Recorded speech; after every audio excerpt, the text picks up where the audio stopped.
Good morning, all of you. So, today we are going to learn mean deviation.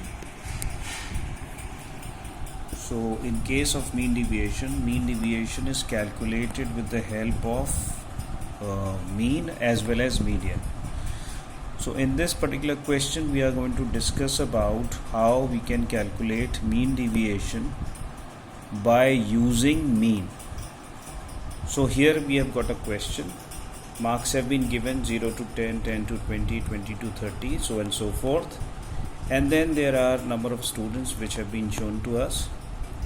So first of all, what we need to do is, while we have to calculate mean deviation by using mean, then in that case we need to find out mean of the given series. So to do that, we need to first of all have our midpoints. So whatever way you want to find out mean, you can find that mean out. Here I have used shortcut method to find out mean. So first we are finding out mean for the given data. So for that we need midpoints. So I have created those midpoints and I have taken assumed mean to be 25. And then I have calculated D, which is x minus a. So x is the midpoint. So 5 minus 25 minus 20, 15 minus 25 minus 10, 25 minus 0.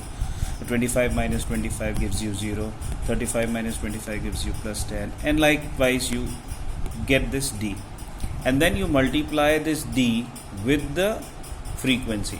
So 6 into minus 20 is minus 120, 8 into minus 10 gives you minus 80, 15 into 0 gives you 0, then 12 into 10 gives you 120, 9 into 20 gives you 180. So now you have minus 200, and here you have got, when you add this up, you get plus 300.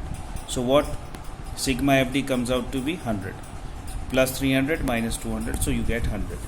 So when you divide this, when you apply it in the formula, which is x bar is equal to a plus sigma FD upon n, you get x bar equal to 25 plus 100, which is f sigma FD is 100, so you put the value 100 divided by n, which is 50 here. So 100 divided by 50, you get 2.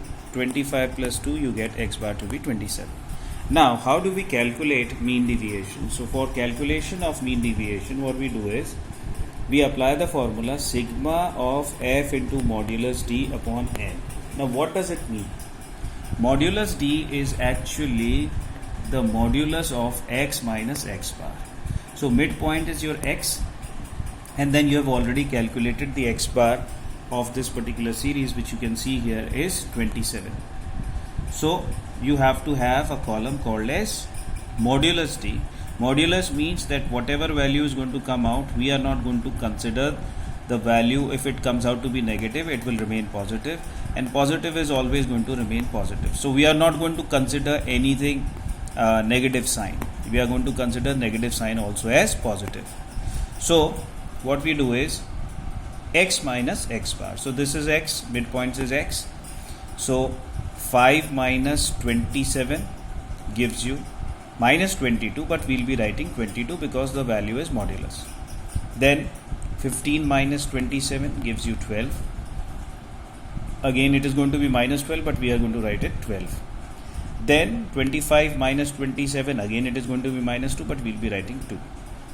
35 minus 27 gives you 8. 45 minus 27 gives you 18.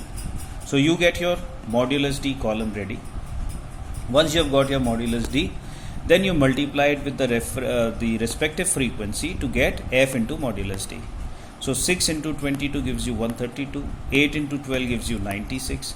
15 into 2 gives you 30, 12 into 8 gives you 96, 9 into 18 gives you 162.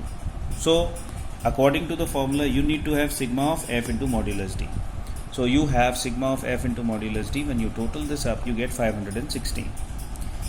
So now when you put the values into the formula, mean deviation is equal to sigma of f into modulus d upon n. So mean deviation is 516 upon 50. When you do the division, you get 10.32. So your mean deviation comes out to be 10.32. Then there is another thing which you need to find out, and that is called as coefficient of mean deviation. Now to calculate coefficient of mean deviation, if you are calculating it with the help of mean as we have done here, so in that case you are asked to find out coefficient, then you will be using mean as the denominator. So mean deviation upon mean will give you coefficient of mean deviation. So 10.32 divided by 27, so you get your answer to be 0.38. So I hope you understood how to calculate mean deviation by using mean. In the next video, we will be learning about how to calculate mean deviation by using median. Thank you so much, everybody.